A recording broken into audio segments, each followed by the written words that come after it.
నమస్కారం. సఖీ కార్యక్రమానికి స్వాగతం.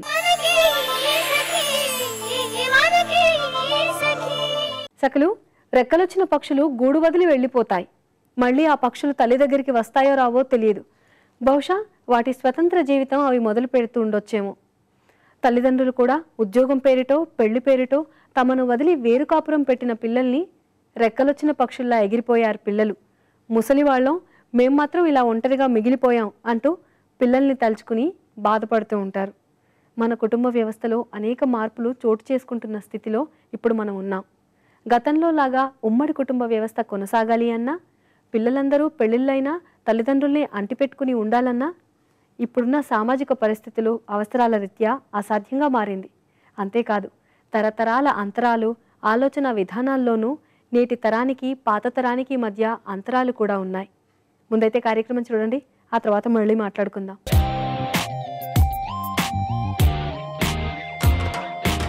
నమస్కారం. మాటే మంత్రం కార్యక్రమానికి స్వాగతం. ఈరోజు మన కార్యక్రమంలో మనతో పాటు ప్రముఖ సైకాలజిస్ట్ వంగిపురపు రవికుమార్ గారు ఉన్నారు. మరి ఆయనతో మాట్లాడి సభలో రాసిన సమస్యలకు చక్కని సలహాలు సూచనలు తెలుసుకుందాం.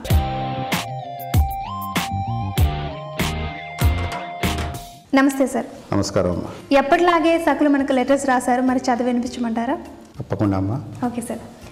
నమస్తే సార్, నా పేరు వాణి. నేను తిరుపతి నుండి లెటర్ రాస్తున్నాను. నాకు 2 పిల్లలు. మా వారు తరచుగా మా పిల్లలపై కోప్పడుతూ ఉంటారు. ఏ విషయాలపై మేము పిల్లలపై కోప్పడకూడదు, మాకు కొంచెం వివరిస్తారా అంటూ ఈ సఖి లెటర్ రాశారు. సో దీనికి మీరు ఇచ్చే సలహా? దీనికి పరిష్కారం ఎట్లా ఉంటుందంటే, పిల్లల మీద ఏ విషయాల మీద కోప్పడదు, ఇది ఒక అనుభవంలో కానీ పెద్దవాళ్ళని, అందుకని ఇది మన తాతలు కానీ అమ్మమ్మలు కానీ నాయనమ్మలు కానీ ఇది బాగా తెలిసి ఉంటుంది. ఎందుకంటే వాళ్ళ జీవితంలో రకరకాలు చూస్తుంటారు. చాలామంది ఏం చేస్తుంటారు, నీకు ఇటువంటి ఫ్రెండ్ ఉన్నాడా, ఇటువంటి ఫ్రెండ్ నీకు అవసరమా అన్నప్పుడు పిల్లలు చాలా కోప్పడుతుంటారు.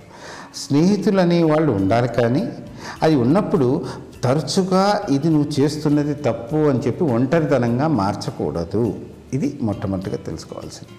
తర్వాత పిల్లలు ఎప్పుడన్నా కూర్చొని ఒక మూల కూర్చొని సమస్యగా ఉంటే తరచు తల్లిదండ్రులు అల్లరి చేయట్లేదు కదా అని పట్టించుకోరమ్మా. అప్పుడు దగ్గరికి తీసుకొని కొంత లాలిస్తూ ఉండాలి. అంటే వాళ్ళలో మనసులో ఎక్కడో ఏదో ఆవేదన పొందుతున్నారు అనేది తెలుసుకోవాలి. 3వ విషయం వచ్చేటికల్లా, ఇది వయసు కొంచెం పెరిగిన వాళ్ళకి ఎక్కువగా వస్తుంటుందమ్మా. తండ్రి అలసిపోయి వచ్చినప్పుడు ఏంటి ఇంట్లో జరగద్దో ఆయనకు కావాల్సినవి ఏంటి అనేది కూడా అర్థం చేసుకొని ప్రవర్తించే తీరు కూడా పిల్లలకి నేర్పాలి. ఎందువల్లంటే ఇవాళ రేపు చాలామంది సాఫ్ట్వేర్ ఉద్యోగాలలో రకరకాల ఉద్యోగాలలో ఒత్తిడికి లోనవుతూ ఉంటారు. వాళ్ళు ఇంటికి రాగానే ఏమనుకుంటారట, మొదట కొంత ప్రశాంతత కావాలటే అనుకుంటారట. అందుకని ఇంటికి వచ్చేటప్పుడు ఆ ఇంటి లోపల ఉండే ప్రతి వారు వాళ్ళ గురించి మీకోసం మేము ఉన్నాం అన్నట్టుగా కొంత బాంధవ్యాన్ని ఏర్పరిస్తే వాళ్ళకి సమస్య వచ్చిన ఇంటికి రాగానే కోపంతో ఉండాలట.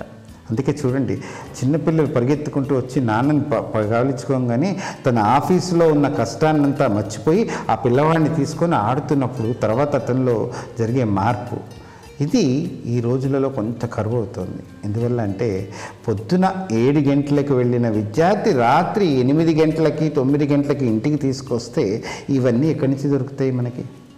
ఇంకోటి చాలామంది ఆలోచించలేకపోతున్నామమ్మా. ఎప్పుడైతే మనం ఒక ఉద్యోగం చేస్తున్నామో ఒక చోట ఇది ఉన్నప్పుడు అది కొంత పిల్లలకి ఖరీదైన సమయం కాకూడదు. ఇది ప్రతి తల్లిదండ్రులు ముందర చిన్న వయసులో దీనికి. పెద్ద వయసు వచ్చిన తర్వాత పిల్లలకి దీనికి మనలో కూడా ఒక 35 ఏళ్ళు, అంటే వయసులో కొంతమందికి బీపీలు షుగర్లు ఇవి ఎక్కువగా ఉంది. హైదరాబాద్లో ప్రస్తుతం 37% పిల్లల్లోనే హైపర్ టెన్షన్ యాక్టివిటీస్ పెరుగుతున్నాయటమ్మా. అలాగే ఒబేసిటీ పెరుగుతుంది. ఇవన్నీ కారణం ఏంటంటే వాళ్ళకి శరీరానికి సక్రమైన ఎక్సర్సైజ్ లేక, అంటే వాళ్ళకి ఎంతసేపటికి కూర్చోటము టీవీలు చూడటము ఇవన్నీ చేయటం అవుతుంది, కానీ శరీరానికి కావాల్సిన శ్రమ. ఎందుకంటే మా పిల్లవాడు ఎక్కడేది ఆడితే ఎక్కడ అలసిపోతాడో అనుకుంటున్నారే కానీ ఈ అలసిపులో వచ్చేది ఏంటి అనేది ఆలోచించట్లేదు. అంటే చాలామంది చూడండి, చెమట బిందువు తర్వాత వచ్చి చేసిన శక్తి దీంట్లో వచ్చిన తర్వాత అతను ఇచ్చే తృప్తికరమైన ఫలితాన్ని ఎంత ఆనందిస్తామో పిల్లల యొక్క ఆటలలో నుంచి కూడా వచ్చే దీన్ని కూడా మనం ఆనందించగలిగే శక్తి పెరుగుతుందమ్మా. ఇది మొట్టమొదటిగా మామూలుగా పిల్లలు ఇంట్లో తిళ్ళు తినకుండా బయట తిళ్ళు ఎక్కువ తింటూ ఉంటారు. మరి పిజ్జాలు బర్గర్లు తినే పిల్లల చేత నేచురల్ ఫుడ్ తినిపించడం ఎలా అంటారు సార్? ఇది నేను బేసికల్గా చిన్నప్పుడు ఏం చేస్తామంటే మా పిల్లవాడు తింటాడా లేదా మనకి ఏదో ఇంటికి వెళ్ళంగానే కుదరదు అని చెప్పి మనం చిన్న కొనిస్తూ ఉంటాం. ఆ కొనిచ్చే వాటిల్లో మనం ఆలోచించుకోం. చాలామంది ఏంటంటే ఇవాళ తినేస్తే ఈ పూటకి భోజనం చేసేస్తే రేపు సంగతి రేపు ఆలోచించుకుందాము అని ఆలోచనలో పిల్లలు పెడుతూ ఉంటారు. పిల్లలు ఏంటంటే పిజ్జా బర్గర్స్ వీటిలలో తినేటికల్లా వాటి వల్ల ఒబేసిటీ అనేది పెరుగుతుంది. ఇది ఎక్కువ శాతం హైదరాబాదులోను ఈ పట్టణాలలో ఎక్కువగా కనపడుతుంది. పల్లెటూరులో ఇది సమస్య లేదమ్మా, ఇది పట్టణాలలో ఎక్కువగా కనపడుతుంది.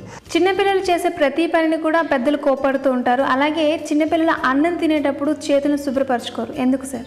దీనికి కారణం ఏంటంటే పిల్లలు ఏదైనా చేస్తున్నప్పుడు అన్నం ఎందుకు తింటే ఇవాళ రేపు నేను చాలామందిని చూస్తున్నది, ప్రతి వాళ్ళకి కార్లు ఉన్నాయి.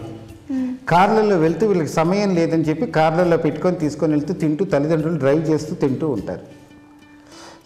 అక్కడ ఇది మర్చిపోతారు. పిల్లలు అన్నం తినేటప్పుడు చేతులు కడుక్కోవట్లేదని చెప్తారే కానీ మనం తింటున్నప్పుడు ఏం చేస్తున్నాము? ఇదొకటి. రెండోది, వాళ్ళకి ఎంతసేపటికి ఆకలి వేయంగానే ఏదో ఒకటి తినేయాలనే ధ్యాసలోనే ఉంటారు. కానీ మనం ఏం చేయాలంటే అన్నం తినే ముందు పిల్లల చేత నువ్వు మంచినీళ్ళు పెట్టు నాన్న అన్నప్పుడు ఆ పిల్లవాడు నీళ్ళ దగ్గరికి వెళ్తే అరే నీళ్లు పెట్టేటప్పుడు ఆ చేయి కూడా కడుక్కొని నీళ్ళు కాస్త పెట్టు నాన్న అన్నప్పుడు వాడికి అది ఒక ఆసక్తి, అది పని అనిపించదు కానీ ఒక ఆసక్తికరంగా మారుతూ ఉంటుంది. అందుకని చూడండి, చిన్నప్పుడు పిల్లలు ఎక్కువగా నీళ్ళల్లో ఆడతారు. నీళ్ళు కనపడగానే చేతులు కొడుతూ ఉంటారు, తప్ప నల్లాల నీళ్ళు రాగానే వెళ్ళిపోతూ ఉంటారు. అది ఆసక్తి ఉంది వాళ్ళకి. దాన్ని ఏం చేస్తామంటే ఎంతసేపటికి నువ్వు ఈ నీళ్ళతో ఆడితే నీకు ఇదవుతుంది అదవుతుంది బెదిరించటం వల్ల వీళ్ళు ఎంతసేపటికి ఏమనుకుంటారు, ఇది చేస్తున్నారు కాబట్టి ఇది నేను అవాయిడ్ చేయొచ్చు అనే దీనికి వస్తూ ఉంటారు. రెండోది, పిల్లలు ఎంతసేపటికిటమ్మా ఆకలి వేసినప్పుడు తినాలి, ఆకలి వేయనప్పుడు ఇది ఎలా తప్పించుకోవాలి అన్న దీనికి ఎదుటి వాళ్ళ మెదడును పాడు చేయడానికి కూడా ఇది ప్రయత్నం చేస్తూ ఉంటారట. ఆ చేసి నీ చేతులు కడుక్కొని నువ్వు ఎప్పుడు తిడతావమ్మా అని చెప్పేసి తినకుండా వెళ్ళిపోతారట ఒకసారి. అందుకని పిల్లలకి ఇది 7వ సంవత్సరం లోపలే అన్నం తినేటప్పుడు వాళ్ళు చేస్తున్నప్పుడు తల్లిదండ్రులు కూడా వాళ్ళ ముందు కడుక్కోవటం అనేది నేర్పియాలి. అప్పుడు వాళ్ళు కడుగుతున్నారు కదా, నాన్న వాళ్ళు చేస్తున్నారు కదా, అమ్మ చేస్తుంది కదా, ఈ పని మనం కూడా చేస్తామని చెప్పి ప్రయత్నం ఉంటుంది. ఇది అమ్మ ఏమంటుంది, నేను కిచెన్లోనే పనిచేస్తున్నా కదా, నా చేతులు ఎప్పుడు శుభ్రంగానే ఉంటాయని అమ్మ వచ్చేస్తుంది. నాన్న ఏమంటారు, నేను ఇప్పుడే వచ్చి అలసిపోయి వచ్చేసాను, ఆల్రెడీ నేను ఇప్పుడే స్నానం చేసి వచ్చేసాను కదా, నేను ఎందుకు చేయి కడుక్కోవాలని నాన్న అనుకుంటాడు. మరి ఇది పిల్లలకి తెలియదు కదా. ఇది ఏ రోజైతే పిల్లలకి ఇది వాళ్ళకి ముందు మనం చేయగలుగుతామో అప్పుడు తప్పకుండా పిల్లలు చేతులు కడుక్కొని, ఇవి చూడటానికి సున్నితమైనవి. ఎందుకంటే ఈ ఆహారం తీసుకున్నప్పుడు దాని లోపల శరీరంలోకి వెళ్ళే క్రిములు కూడా ఉంటాయి. ఈ చేతులు ఒక దీంతో, అందువల్లే నీ చేతిలోనే నీ భవిష్యత్తు ఉన్నది అన్నారు. అంటే ఈ భవిష్యత్తు తినటంలోనూ రాయటంలో ఎంత ఉందో ఇది తెలుసుకుంటే తప్పకుండా మార్పు అనేది జరుగుతుంది. తల్లిదండ్రులు పిల్లలపై ఎందుకు కోపడతారు? చాలా చిన్న విషయాలని, సున్నితమైన విషయాల్లో చెప్పేటప్పుడు ఎలాంటి జాగ్రత్తలు తీసుకోవాలో చాలా చక్కగా వివరించి చెప్పినందుకు ధన్యవాదాలు సార్. నమస్కారం అమ్మా. చూశారు కదా సకులు, ఇది వాళ్ళది మనం మాటే మంత్రం. మరో అందమైన ఎపిసోడ్తో మళ్ళీ కలుసుకుందాం. అంతవరకు సెలవు, నమస్కారం. ఏమండి, తల్లిదండ్రుల ఆశలన్నీ పిల్లల చుట్టూ అల్లుకుంటారు. వాళ్ళ పెంపకం, చదువులు, వాళ్ళ కోసం ఆస్తులు సంపాదించి పెట్టడం, మంచి ఉద్యోగాలు హోదాలో వాళ్ళని స్థిరపరచడం, పెళ్ళిళ్ళు చేయటం చుట్టూనే తల్లిదండ్రుల జీవితం ఉంటుందండి. పిల్లలతో సంబంధం లేని సొంత ప్రపంచం, సమయం అంటూ వాళ్ళకి ఏమీ ఉండదు. పెళ్లికి ముందున్న అభిరుచులను, ఇష్టాలను తల్లిదండ్రులు ఇద్దరూ పిల్లల కోసం వదిలేసుకోవడమే ఎక్కువగా చూస్తాం మనం. ఇలా తమ సమయాన్ని, ఆదాయాన్ని, శ్రమను అంతా పిల్లల కోసం సమర్పించేశాక వాళ్ళు పెద్దవాళ్ళు అయిపోయి రెక్కలొచ్చి ఎగిరిపోతే ప్రతి తల్లిదండ్రులకి జీవితం మహాశూన్యంగా కనిపిస్తుంది. పిల్లల్ని నిందించడమా లేదా నిష్ఠూరంగా చూడటమా కాక అర్థం చేసుకుని మలిదశ జీవితంలో ఏర్పడ్డ ఖాళీని ఎలా పూరించుకోవాలో ఆలోచించడం నేర్చుకోవాలి ఇప్పటి నుండే. ముందైతే కార్యక్రమం చూసేయండి, ఆ తర్వాత మిగతా విషయాలు తెలుసుకుందాం.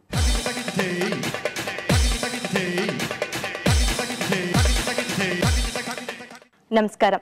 సఖీ వంటల సందడి కార్యక్రమానికి స్వాగతం. ప్రతిరోజు విభిన్న రుచులను పరిచయం చేసే వంటల సందడి కార్యక్రమంలో ఈరోజు మనకి సరికొత్త రుచిని పరిచయం చేయడానికి మనతో పాటు ఉన్నారు అన్నపూర్ణ గారు. మరి అన్నపూర్ణ గారు ఎక్కడి నుంచి వచ్చారో, ఏ వంటకాన్ని పరిచయం చేయబోతున్నారో ఆవిడని అడిగి తెలుసుకుందాం. నమస్కారం అన్నపూర్ణ గారు. నమస్తే అండి. ఎక్కడి నుంచి వచ్చారండి? దిల్షుక్ నగర్ అండి. ఓకే, ఏం చేస్తుంటారు మీరు? హౌస్ వైఫ్ అండి. ఓకే, మరి ఈరోజు మా సకుల కోసం ఏ వంటకాన్ని పరిచయం చేయబోతున్నారు? స్వీట్ అండి, వావా హల్వా. ఓకే అన్నపూర్ణ గారు, వావా హల్వాకి కావాల్సిన పదార్థాలు ఏంటో చెప్తారా? ఓకే అండి. ఆలు తురుము, షుగర్ పౌడర్, బాదం పౌడర్, కాజు పౌడర్, ఇలాచీ, మిల్క్ పౌడర్, మామిడికాయ తురుము, బటర్. అన్నపూర్ణ గారు, కావాల్సిన పదార్థాలు చూసాం కదా, నెక్స్ట్ ఏం చేయాలి? బాండీ పెట్టండి. ఓకే, స్టవ్ ఆన్ చేసుకొని బాండి.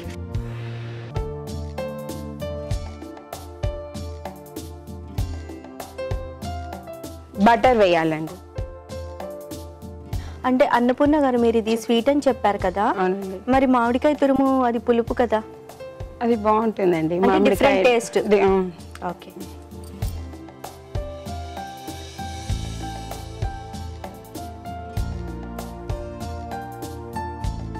మామిడికాయ తురుము వేసేయాలి దీంట్లో. అంటే పచ్చి మామిడికాయని కోరి ఆ తురుము వేసుకోవాలి.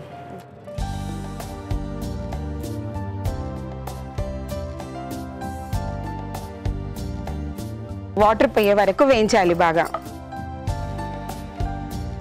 ఇంకా ఫ్రీ టైంలో ఏం చేస్తుంటారు అన్నపూర్ణ గారు?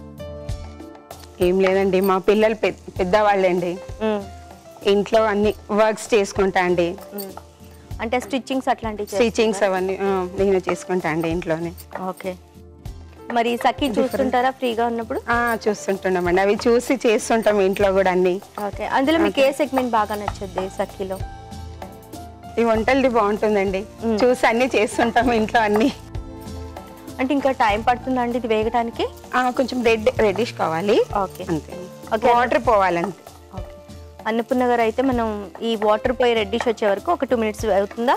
2 minutes అవుతుందండి. ఓకే, వెయిట్ చేద్దాం అయితే. అన్నపూర్ణ గారు, ఇది మనకి కలర్ చేంజ్ అయింది కదా, సో ఇప్పుడు తీసేసుకోవచ్చా? దీంట్లో ఆలు పేస్ట్ వేయాలండి కొంచెం. ఇందులోనే ఆలు పేస్ట్ కూడా ఆలు పేస్ట్ వేయాలి ఇప్పుడు. ఇది వాటర్ పోయాయండి మొత్తము.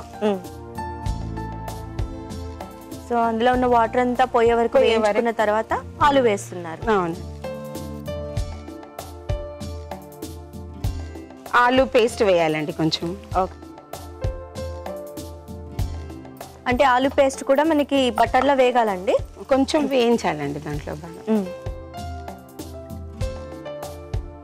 అంటే ఇది కూడా కొద్దిగా కలర్ చేంజ్ వస్తుంది కొంచెం. అన్నపూర్ణ గారు, ఈ స్వీట్ ని అంటే డైరెక్ట్ గా తీసుకోవచ్చా లేకపోతే దేంట్లో కన్నా కాంబినేషన్ గా తీసుకో? డైరెక్ట్ తినొచ్చండి. డైరెక్ట్ తినొచ్చండి. సో అన్ని హల్వాలు ఎలాగో ఇది కూడా అలానే. ఓకే, సో వేగడం సరిపోయిందండి, ఇంకా టైం పడుతుందా?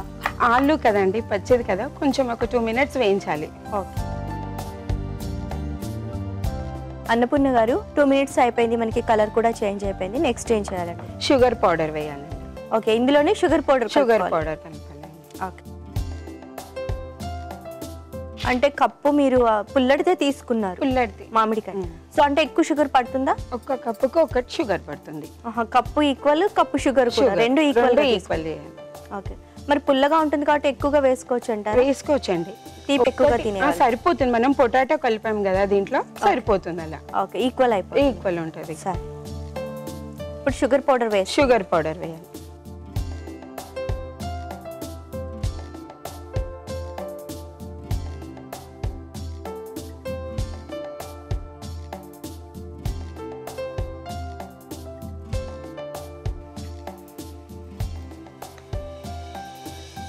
సరిపోతుందండి? సరిపోతుంది. సో ఈ షుగర్ పౌడర్ వేసి ఎంతసేపు వెయిట్ చేయాలి? ఇది కూడా అన్ని 2 minutes వెయిట్ చేయాలి.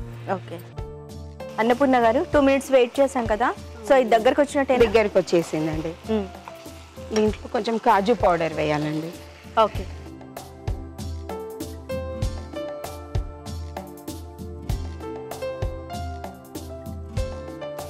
సో అంటే కాజు పౌడర్ వేయించుకుందా లేకపోతే పచ్చిదే వేసేయచ్చండి? పచ్చిదే వేయాలి. దీంట్లో వెన్నె పడుతుంది కదా, కొంచెం బాదం పౌడర్ అండి, కొంచెం ఇలాచీ పౌడర్ అండి.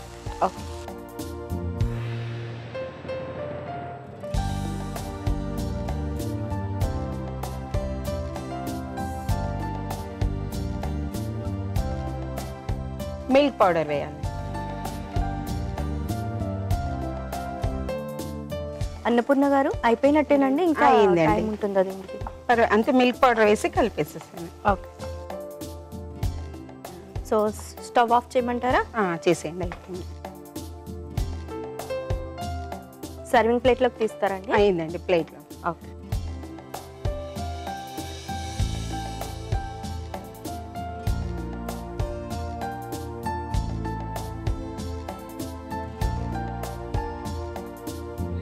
కాజు బాదం వేయాలండి. వావా హల్వా స్వీట్ అయిందండి. చూడండి, టేస్ట్ చూసి చెప్పండి. ఓకే, తప్పకుండా అన్నపూర్ణ గారు. ఓకే అండి, అన్నపూర్ణ గారు తయారు చేసి చూపించిన వావా హల్వా టేస్ట్ చేసే ముందు దీనికి కావాల్సిన పదార్థాలు, తయారు చేసే విధానం మరొకసారి చూద్దాం. వావా హల్వాకి కావాల్సిన పదార్థాలు: మామిడికాయ తురుము, ఉడికించిన బంగాళదుంప paste, milk powder, sugar powder, ఇలాచీ పౌడర్, బాదం పౌడర్, కాజు పౌడర్, బటర్. వావా హల్వా తయారు చేసే విధానం: స్టవ్ ఆన్ చేసి బాండి పెట్టి బటర్ వేసి అందులో మామిడి తురుమును వేసి కొద్దిగా వేయించి తర్వాత ఉడికించిన బంగాళదుంప పేస్ట్, తర్వాత షుగర్ వేసి మరికొద్దిసేపు వేయించి ఆ తర్వాత దానిలో ఇలాచీ పౌడర్, బాదం పౌడర్, కాజు పౌడర్, మిల్క్ పౌడర్ కూడా వేసి కలిపిన తర్వాత 2 నిమిషాలు ఉంచి సర్వింగ్ ప్లేట్ లోకి తీసుకొని కాజు బాదంతో గార్నిష్ చేసుకుంటే అంతే, వేడి వేడి వావా హల్వా రెడీ. వావా హల్వాకి కావాల్సిన పదార్థాలు, తయారు చేసే విధానం చూసాం కదా. ఇప్పుడు టేస్ట్ చేసి చెప్తాను ఎలా ఉంది.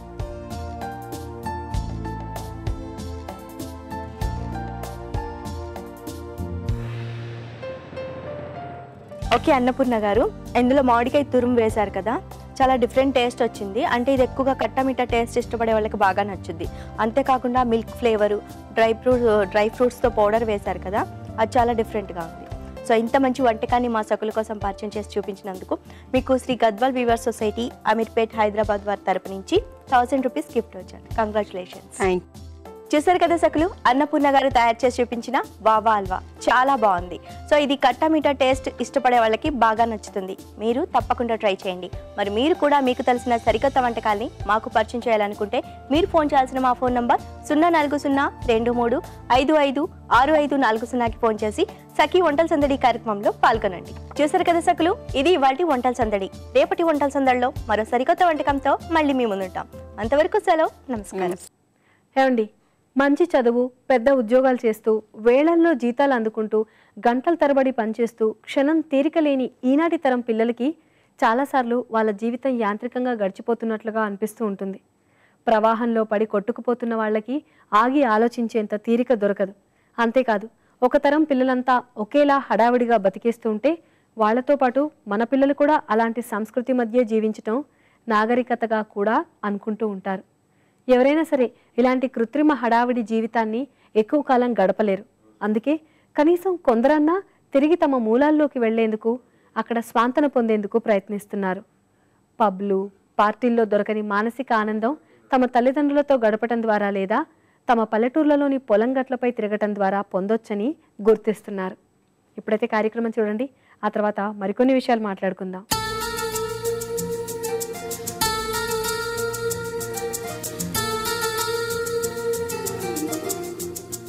నమస్కారం, వస్త్రాకృతి కార్యక్రమానికి స్వాగతం.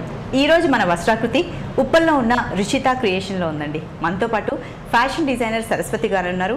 సో సరస్వతి గారు ఈరోజు మనకి ఎలాంటి డిజైన్స్ని పరిచయం చేయబోతున్నారో తెలుసుకుందామా? నమస్కారం సరస్వతి గారు. నమస్తే అండి. సో సరస్వతి గారు, ఈ రోజు మా సకులకు మీరు ఎలాంటి డిజైన్స్ని పరిచయం చేయబోతున్నారు? హాఫ్ శారీస్ చూపిద్దాం అనుకుంటున్నాను. హాఫ్ శారీస్ అంటే ఇప్పుడు ప్రజెంట్ హాఫ్ శారీస్లో ఎలాంటి ట్రెండ్ నడుస్తుంది అంటారండి? ఇప్పుడు బనారస్ తీసుకుంటున్నారండి బాగా. వర్క్ కూడా నెట్ విత్ ప్యాచెస్ తో కూడా కలిస్తో కూడా బాగా నడుస్తుంది. నేను మాత్రం బనారస్ చూపిద్దాం. బనారస్ చూపిస్తుంటారు. కానీ ఇప్పుడు హాఫ్ శారీస్ లో కూడా చాలా వెరైటీస్ వచ్చేసాయి కదా? చాలా వెరైటీస్. ఓకే, అంటే మీరు డిజైన్ చేసిన హాఫ్ శారీస్? అవునండి. ఓకే సార్, ఫస్ట్ ఏ కాంబినేషన్ ఏం చూపిస్తున్నారు? ఇది బ్లూ అండి. ఓకే, ఇది బనారస్, ప్రింటెడ్ బనారస్. ఇది ఇది ఆల్రెడీ ప్రింట్ హెవీగానే ఉంది కాబట్టి సింపుల్ బార్డర్ తీసుకున్నానండి. సరస్వతి గారు, బనారస్ ఈ క్లాత్ తో మీరు హాఫ్ శారీ చేశారంటున్నారు కదా, సో మీరు చేసిన వర్క్ ఏంటి? ఇప్పుడు బనారస్ క్లాత్ తీసుకున్నాం, ఇది బనారస్ బార్డర్ అండి. బనారస్ బార్డర్ అండి. ఇది కడ్డీ బార్డర్. కడ్డీ బార్డర్. ఇది కడ్డీ బార్డర్ అండి. ఇది ఓకే, ఇదంతా Banaras border. Banaras border already ఇది ప్రింట్ ఉంది, హెవీగానే ఉంది కాబట్టి నేను ఇలా తీసుకున్నానండి. మరి సింపుల్ గా, మరి గాడిగా లేకుండా. సో మనకి లంగా దానిపైన డిజైన్ కూడా ఎక్కువగా హెవీగా బ్రైట్ గా కనిపిస్తుంది కాబట్టి ఇక్కడ కొంచెం లైట్ గా తీసుకున్నాను. ఇది సాటిన్ అండి. ఇది గుచ్చుకోకుండా లోపల పెట్టికోట్ అండి. మళ్ళీ ఎక్స్ట్రా కట్టుకోకుండా ఇది ఇలాగే యాడ్ చేసి ఉంటుంది దీనికి, లోపల లంగాకి యాడ్ చేస్తుంది. ఓకే, ఫిల్స్ మాత్రం కొంచెం పెద్దదిగా పెట్టానండి. ప్యానల్స్ ఇలా పెట్టాను. ప్యానల్స్ ఇచ్చారా మీరు? అవునండి, అవునండి. అంటే మనకి ఫ్లేయర్ పెద్దగా రావడానికి. సో ఇది కట్టుకునే లంగా కట్టుకున్నాను. ఓకే, బాగుంది. దీనికి బ్లౌజ్ అండ్ చున్నీని ఎలా డిజైన్ చేస్తారు ఓనీని? ఇది బ్లౌజ్ అండి. సో బ్లౌజ్ చాలా చాలా బాగుంది. రకరకాల వర్క్స్ ఉన్నట్టు మనకు తెలుస్తుంది. ఇందులోనే వర్క్ వచ్చింది అన్నట్టుంది. బట్ ఇదంతా ప్యాచెస్ లాగా చేశారు, మాయ చేసేసారు. సో ఏం చేశారు దీనికి, ఎలా చేశారు దీన్ని? ఇది ప్లెయిన్ కాటన్ సిల్క్ తీసుకున్నా అండి. Cotton silk. ఇది లంగా మెటీరియలే. ఒక లీవ్స్ మాత్రమే కట్ చేసి దీన్ని షేప్ తీసుకొని. లంగాలో ఉన్న లీవ్స్ ఓన్లీ లీవ్స్ ఒకటే కట్ చేసి దీనికి వేసేసారు. అవునండి. ఇది కూడా కాటన్ సిల్క్ బార్డర్ అండి. కాటన్ సిల్క్ బార్డర్ బాగుందండి. ఇది చేతులు కూడా మొత్తం ప్లెయిన్ అయితే లుక్ ఉండదని మిడిల్లో ఇచ్చేసి ప్రింటెడ్ ఏమో మిడిల్లో ఇచ్చానండి. ప్లెయిన్ అండి. మళ్ళీ కడ్డీ బార్డర్ ఇక్కడ ఇచ్చేసారు. కడ్డీ బార్డర్ ఇక్కడ ఇచ్చేసారు. వావ్, అంటే బుట్ట చేతులు చేశారు. అవునండి, బుట్ట. సో బుట్ట చేతులు చేసి జస్ట్ ఆ పైన బుట్ట మాత్రం మనము ప్రింటెడ్ తో వర్క్ తో ఉంది, మిగతా అంతా ప్లెయిన్ వచ్చేసి. అవునండి, చాలా బాగుంది. చూస్తుంటేనే ఇది బ్లౌజ్ ఎంతో వర్క్ చేసి ఎంతో ఆలోచించి క్రియేటివ్గా దీన్ని ప్లాన్ చేసినట్టుంది. చాలా బాగుంది. అంటే బేసిక్గా లంగావణిలకి లంగావణి బ్లౌజెస్కి ఇంత ఆలోచించి చేయించుకోరు, బట్ దీన్ని చాలా హైలైట్ చేసి చాలా బాగా కుట్టారండి. సో దీనికి ఓనీ ఎలా వచ్చింది మరి? ఓనీ ఇది అండి. ఓకే, ప్లెయిన్ అండి. ఇది చాలా హెవీగా ఉంది కదా వర్క్. అవును, కాబట్టి ప్లెయిన్ నెట్ తీసుకున్నానండి. సో జస్ట్ అంటే మన పర్పుల్ కాంబినేషన్కి ఈ పింక్ పర్ఫెక్ట్గా మ్యాచ్. అవునండి, అది వైలెట్ కాబట్టి మీరు పింక్ లైట్ యాడ్ చేయకుండా ఇలా బార్డర్ ఉన్న క్లాత్ని నేను తీసేసుకున్నాను. సో ఈ బార్డర్ ఉన్న క్లాత్ తీసేసుకొని ఓన్లీ మనకి ఇలా బయట దొరికేస్తుంది. ఇది. సో ఇలా నెట్టెడ్ చున్ని తీసుకున్నాను విత్ బార్డర్ తో. సో దాన్ని దీనికి మ్యాచ్ చేశారు. లీవ్స్ లో మనకి పింక్, ఇది ఇక్కడ పింక్ ఉంది కాబట్టి ఆ లైట్ ఇక్కడ పింక్ మనకు ఉందో లంగా, దాన్ని చున్నీతో ఓనీతో హైలైట్ చేసి బాగుందండి. సో ఇలా పెడితేనే చాలా అందంగా ఉంది. Very nice. లంగా, బ్లౌజ్, ఓణి చాలా చాలా బాగున్నాయండి. మినిమం ఇలాంటి ఒక డిజైనర్ లంగా ఓణిని ప్లాన్ చేసుకోవాలంటే ఎంత బడ్జెట్ పెట్టి? 25 వరకు పెట్టుకోవచ్చండి. 25 అంటే విత్ మాదే మెటీరియల్ మీద? మెటీరియల్ కూడా మాదే అండి. మొత్తం మెటీరియల్ తో సహా 2500 పెట్టుకుంటే సరిపోతుంది మినిమం బడ్జెట్. కానీ చాలా బాగుంది, బ్యూటిఫుల్ గా ఉంది. సో సరస్వతి గారు లంగావణిలో నెక్స్ట్ డిజైన్ ఏం చూపిస్తున్నారు? రా సిల్క్ తో చేసింది చూపిస్తాను. రా సిల్క్ తో చేసింది. అవునండి. ఇది ప్లెయిన్ రా సిల్క్ తీసుకున్నానండి. మంచిగా. సో ఇలా ప్లెయిన్ గా ఉంటది, ఏం వర్క్ లేకుండా ప్లెయిన్ రా సిల్క్. ఇది మొత్తం మగ్గం వర్క్ అండి. ఇది ఇదంతా మగ్గం. ఇది మగ్గం వర్క్. ఇది సో ఇందులో మనం 2 రకాల వర్క్స్ ఇచ్చినట్టు. అవునండి, ఇది మనం వర్క్ చేసాము. ఇవి ఆల్రెడీ ప్యాచెస్ దొరుకుతాయండి. ఇవి తీసుకొచ్చి మళ్ళీ వర్క్ చేపించాను. ఓకే. సో 2 రకాల వర్క్ అంటే ఇదొకటి, ఇది హ్యాండ్ ఎంబ్రాయిడరీ అండి. ఇది కూడా హ్యాండ్ ఎంబ్రాయిడరీ. ఇవి ప్యాచెస్ అండి. ఇవి హ్యాండ్ ఎంబ్రాయిడరీ, ఇది హ్యాండ్ ఎంబ్రాయిడరీ. సో మగ్గం వర్కే మొత్తం. అవునండి. Okay done. సో దీనికి కల్లీస్ చిన్నవండి, ఫిల్స్ చిన్న ఫిల్స్ పెట్టారు. ఎందుకు చిన్నవి తీసుకున్నాము? సన్నగా ఉన్న వాళ్ళకి ఇలా అయితే కొంచెం బుట్టలాగా కనబడుతుంది. ఉన్న వాళ్ళకైతే కొంచెం లేయర్స్ లాగా పెద్ద పెద్ద లేయర్స్ పెట్టుకుంటే బాగుంటుంది. ఓకే, సన్నగున్న వాళ్ళకి ఎక్కువగా ఫ్రిల్స్ పెట్టాలి, లావుగా కనిపించడానికి. సో బొద్దుగున్న వాళ్ళకి కొంచెం పెద్ద పెద్ద పెట్టాలన్నమాట. బాగుంది. సో దీనికి బ్లౌజ్ అండ్ ఓణి ఎలా డిజైన్ చేశారు మీరు? ఇది ప్లెయిన్ బనారస్ అండి. ఇది చున్నీ అండి. ఇది ఓకే, గోల్డ్ మనకి మెరూన్కి బాగా బాగుంటుంది కాబట్టి సో దాన్ని మీరు ఎలా? ఇది లంగాలో ఇచ్చిన బనారస్ బార్డర్ అండి. ఓకే. దీన్ని లేస్ తీసుకున్నాం, బాల్స్ లేస్ తీసుకుని చున్నీ మొత్తం చేసేసాను. సో లంగాలో మనం బనారస్ తీసుకున్నాం కాబట్టి ఆ బనారస్ ని ఈ గోల్డ్ కి అటాచ్ చేసి కిందంతా మనం ఇలా లేస్ బాల్ వేసేసారు. సో జనరల్ గా అయితే మన ఓని మొత్తం గోల్డ్ లో వచ్చింది. అవునండి. సో దీని ఏమంటారు? ప్లెయిన్ బనారస్ అండి. ప్లెయిన్ బనారస్. ఇది బాగుందండి. అంటే మెరూన్ కి అండ్ ఈ కాంబినేషన్ అదిరిపోతుంది, చాలా చాలా బాగుంది. సో దీనికి మరి బ్లౌజ్ ఎలా డిజైన్ చేస్తారు మీరు? ఇది బ్లౌజ్ అండి. నేను మెరూన్ గ్రీన్ 2 కలిపి చేస్తానండి. ఓకే. సో బేసిక్ గా అయితే ఎక్కువగా మనం రాసిల్క్ అండి. మెటీరియల్ మొత్తం ఇది మొత్తం రాసిల్క్. ఓకే. బేసిక్ కలర్ వచ్చేసి గ్రీన్ తీసుకున్నాను. గ్రీన్. ఓకే. దీనికి ప్యాచ్ మెరూన్ చేశానండి. మెరూన్ ప్యాచ్ చేసేసారు. అవునండి. ఓకే. ఇవి ప్యాచ్ వర్క్ అండి. అవి లంగాలో వచ్చాయి కదా, అవే సేమ్. అవే ప్యాచ్ వర్క్. అవునండి. ఇవి కుందన్స్ పెట్టేసి అటు కుందన్స్ తో హైలైట్ చేశారు. సో దీనికి కూడా చక్కగా ఒక ప్యాటర్న్ లాగా మెరూన్ ని డిజైన్ చేశారు. అవునండి. సో ఆ డిజైన్ ని మీరు హైలైట్ చేశారు. ఒక గోల్డ్ పైపింగ్, గోల్డ్ పైపింగ్ తో. ఓనీలో గోల్డ్ ఉంది కాబట్టి అదే ఆ గోల్డ్ పైపింగ్ తో హైలైట్ చేసేసారు. అవునండి. సో వన్ సైడ్ ఎక్కువగా ప్యాచెస్ వచ్చేసాయి కదా, అంటే ఈ సైడ్ పళ్ళు వెళ్ళిపోతుంది కదండి, అందుకనే కాబట్టి ఎక్కువ వర్క్ అనేది వన్ సైడ్ ఇచ్చేసారు. వన్ సైడ్ ఇచ్చేసారు. బాగుంది. సో ఈ మనం హాఫ్ శారీ ప్లాన్ చేసుకోవాలంటే మినిమం ఎంత బడ్జెట్? ఇది ప్యాచెస్కి అంతా కలిసి 5000 అలా అవుతుంది. 5000 పడుతుంది. సో బనారస్, మంచి బనారస్లో హాఫ్ శారీస్ కావాలి అంటే మినిమం మనం 2-5 నుంచి స్టార్ట్ చేసుకుంటూ పోతే ఎంతవరకు పెట్టుకోవచ్చు? ఇంకా 5-6 వరకు ఉందండి. 5-6 వరకు పెట్టుకోవచ్చు. ఇంకా మనం ఇష్టం మన ప్యాటర్న్ మనం కోరుకుంటున్నాము, వర్క్ డిజైనర్ హాఫ్ శారీస్ కావాలి, దాన్ని బట్టి ఇంకా మన పెరుగుతూ ఉంటుంది అనమాట. బట్ నేను చూపించిన 2 హాఫ్ శారీస్ కూడా చాలా చాలా బాగున్నాయండి. ఒకటి బుట్ట చేతులతో వచ్చి చాలా ముద్దుగా ఉంది. సో అలాంటి బుట్ట చేతులు బేసిక్గా ఉన్న వాళ్ళు ఎలాంటి పర్సనాలిటీ ఉన్న వాళ్ళు బుట్ట చేతులు వేసుకుంటే బాగుంటుంది? సన్నగా ఉన్న వాళ్ళే బాగుంటారండి. సన్నగా ఉన్న వాళ్ళకి బుట్ట చేతులతో బ్లౌజులు బాగుంటాయి. కొంచెం బొద్దుగా ఉన్న వాళ్ళకి సెకండ్ చూపించిన బాగుంటాయి అంటారు. బాగున్నాయండి ఈరోజు చూపించిన 2 హాఫ్ శారీస్. ఎలాగో ఇప్పుడు సీజన్ కమింగ్ పెళ్లి సీజన్ కాబట్టి సో పెళ్ళిళ్ళలో ఎలాంటి డిజైనర్ బ్లౌజెస్ని మనం వేసుకుంటూ దాన్ని హాఫ్ శారీగా ఎలా ప్లాన్ చేసుకోవచ్చో మంచి ఐడియా ఇచ్చారు. ధన్యవాదాలండి. నమస్తే. ఏమండి, రెక్కలొచ్చి ఎగిరిపోయారనుకున్న పిల్లలు, మనవళ్ళు, మనవరాళ్లతో సహా నెలకోసారి తప్పకుండా తమ ఇంటికి వచ్చి తమతో గడపటం తల్లిదండ్రులకు అంతులేని ఆనందాన్నిస్తుంది. వారాంతపు సెలవులు, పండగలు వచ్చినప్పుడు కనీసం నెలకోసారన్నా సొంత ఊళ్లకు వెళ్ళి తాము పుట్టి పెరిగిన ఊర్లని, అక్కడ ఉండే తల్లిదండ్రులను, బంధువులను కలిసి అక్కడి స్వచ్ఛమైన గాలి పీల్చి పొలం గట్ల వెంట తిరిగి మళ్ళీ తమలో ప్రాణవాయువుని పోసుకుంటున్నామని నగరాల్లో ఉంటూ పెద్ద పెద్ద ఉద్యోగాలు చేస్తున్న పిల్లలు అనేక మంది ఇప్పుడు చెబుతున్నారు. ఈ పరిణామం తల్లిదండ్రులకు కూడా ఎంతో ఆనందాన్ని ఇస్తుంది. పిల్లలు తమని నిర్లక్ష్యం చేయటం లేదన్న తృప్తి కన్నా వాళ్ళకి కావాల్సింది ఏముంటుంది చెప్పండి? ముందైతే కార్యక్రమం చూడండి, ఆ తర్వాత మరికొన్ని విషయాలు మాట్లాడుకుందాం.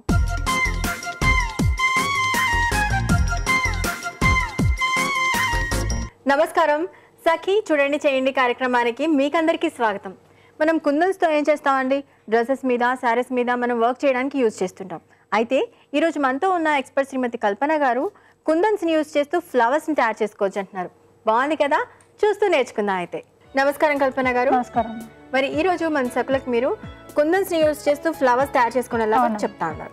ఓకే అండి, నిజంగా కుందన్స్ అంటే బాగా గ్లిటరింగ్ షైనింగ్తో ఉంటాయి, వాటితో ఫ్లవర్స్ అంటే ఆల్మోస్ట్ బాగుంటాయి. ఓకే మేడం, మరి అయితే ముందుగా దీనికి కావాల్సిన మెటీరియల్ ఏంటి చెప్తాను. Kundans, beads, thread, cutter, tape, glue, golden wire. అంతేనా? అంతే. ఓకే అండి, స్టార్ట్ చేయండి. అయితే ఇలా ఈ గోల్డెన్ వైర్ ఉంటుంది, ఇట్లా ఈ వైర్తో ఇట్లా కట్ చేసుకోవాలి మనం. అంటే మనకు ఒక్కొక్క ఫ్లవర్ ఎంత అయితే కావాలంటే ఎంత పొడి స్టెమ్ ఉండాలనుకుంటే అంత చేస్తాం. అట్లా కట్ చేసుకుంటే ముందు ఫ్లవర్ చేసుకోవాలి మనం. ఇట్లా ఒక సైజులో అన్ని 6 వైర్ తీసుకోవాలి, ఇట్లా కట్ చేసినవి. ఓకే, వీటితోనే మనకు పెటల్స్ రెడీ అవుతాయి. పెటల్స్ రెడీ అవుతాయి. అయితే అన్ని ఈక్వల్ సైజెస్లో తీసుకోవాలేమో? అవునమ్మా, అన్ని ఈక్వల్ సైజ్ తీసుకోవాలి.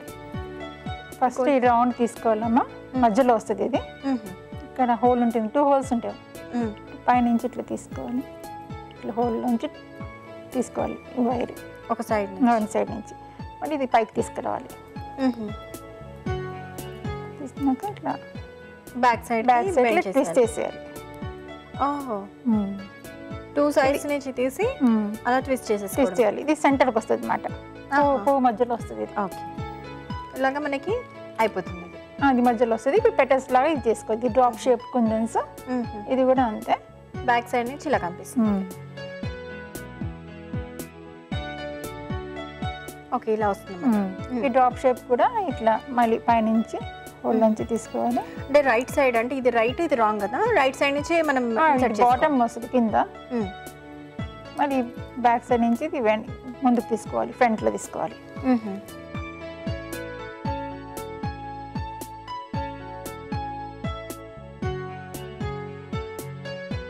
మళ్ళీ ఇక్కడ ట్విస్ట్ చేసుకోవాలి.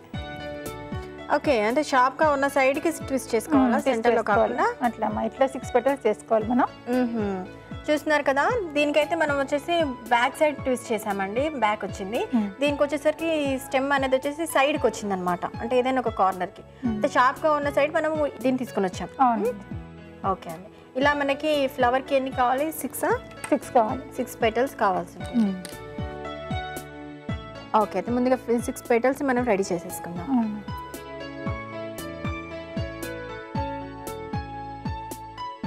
ఓకే, మనకి 6 పెటల్స్ రెడీ అయిపోయాయి. సెంటర్ లో కూడా మనం ఏదైతే ఉండాలో అది కూడా మనకి రెడీ చేసేసుకున్నాం.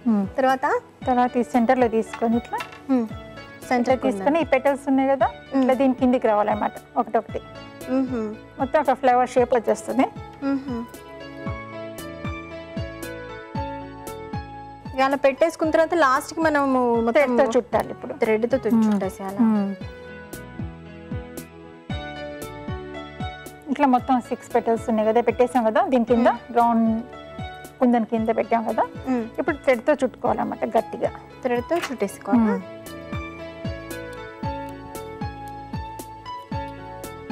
ఇది కాటన్ థ్రెడ్ కొంచెం గట్టిగా థ్రెడ్ తీసుకోవాలి, స్ట్రాంగ్ థ్రెడ్ తీసుకోవాలి. మామూలు దారం అయితే మనం అల్లుతుంటేనే తెగిపోతుందండి, ఎందుకంటే మామూలుగానే గట్టిగా లాగాలి. పూలు అల్లినట్లుగానే చూస్తున్నారు కదా, అచ్చ మనం పూలు ఎలా అల్లుతాం అలాగే అల్లేస్తున్నారు.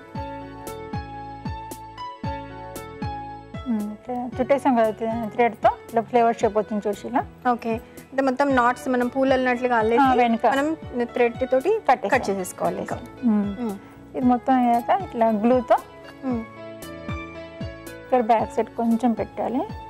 గ్లూ పెట్టాక ఈ గ్రీన్ టేప్కి ఇట్లా స్టార్టింగ్ ఇక్కడ పెట్టేసి గ్రీన్ టేప్తో మొత్తం ఇట్లా చుట్టాలి షీలా. అంతా మొత్తం కాడలాగా అనమాట గ్రీన్గా.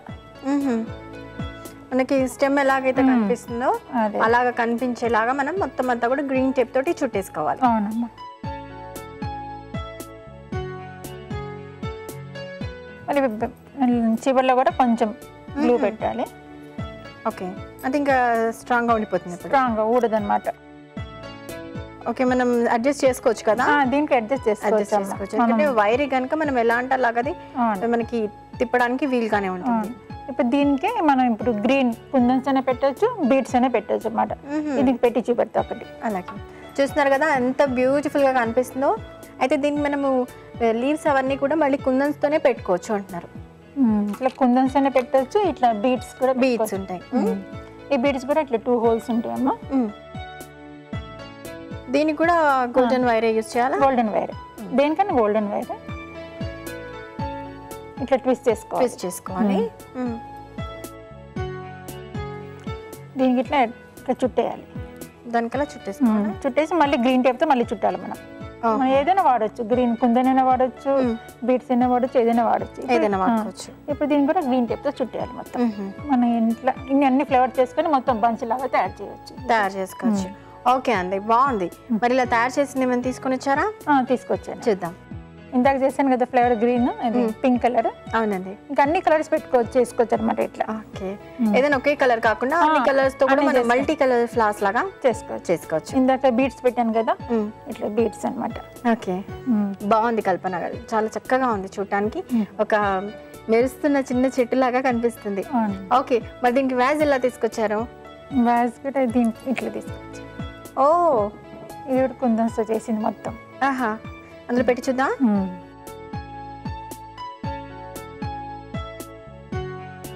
ఇలా కనపడుతుందా? ఇలా కనిపిస్తుంది.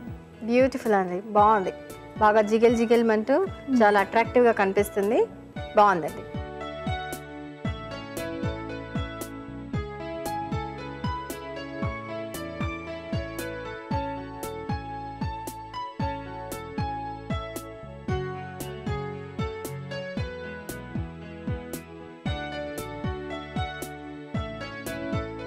కల్పన గారు చక్కగా కుందన్స్ తోటి ఫ్లవర్ వాజ్లో పెట్టుకునే ఫ్లవర్స్ని తయారు చేయడం చూపించారు. అలాగే వ్యాజ్ అంతా కూడా మీరు కుందన్స్తోనే కంప్లీట్ చేశారండి. చాలా కాంబినేషన్ కూడా బాగా కనిపిస్తుంది. తప్పకుండా మన చక్కగా ట్రై చేస్తారని ఆశిస్తూ వాళ్ళ తరపు నుంచి అలాగే మా నుంచి కూడా ధన్యవాదాలండి. ఏమండి, అనుబంధాలు, ఆప్యాయతలు, బాధ్యతలు ఒకే దగ్గర కలిసి ఉండటం ద్వారా మాత్రమే వస్తాయంటే పొరపాటండి. సాంప్రదాయం పేరిటో లోకం కోసమో ఒకే ఇంట్లో కలిసి ఉంటూ నిత్యం తగవులాడుకుని ఒకరిపై ఒకరు అసూయపడే అనేక కుటుంబాల్ని మనం చూస్తూ ఉంటాం. అంతకన్నా ఓపిక ఉన్నంత వరకు తమ పనులు తాము చేసుకుంటూ స్వతంత్రంగా జీవించడమే ఉత్తమం అన్న అభిప్రాయం ఇప్పుడు చాలామంది పెద్దవాళ్ళు వ్యక్తం చేస్తూ ఉంటారు. విడివిడిగా ఉంటూ కూడా తల్లిదండ్రుల ఆర్థిక ఆరోగ్య బాధ్యతల్ని తలకెత్తుకుని ప్రతి నెలా వీలు చూసుకుని కుటుంబంతో సహా వచ్చి 2-3 రోజులు ఉండిపోయే నేటితరం యువతీ యువకుల సంఖ్య రోజురోజుకు పెరుగుతుందని అధ్యయనాలు తెలియజేస్తున్నాయి. కుటుంబ సంబంధాల్లో వస్తున్న కొత్త మార్పులు మంచివే అయితే తప్పక మనం కూడా ఆహ్వానించాల్సిందే కదండి. ఇవాల్టి కార్యక్రమంపై మీ అభిప్రాయాలు, సూచనలు, సలహాలు మాకు రాసి పంపించండి. మా చిరునామా Sakhi ETV 2, Ramoji film city, Hyderabad 501512. మా ఇమెయిల్ ఐడి saki@etv.co.in. మా ఫోన్ నంబర్ 04023556540. మళ్ళీ రేపటి సఖీ కార్యక్రమంలో కలుసుకుందాం. అందాక సెలవు మరి. నమస్కారం.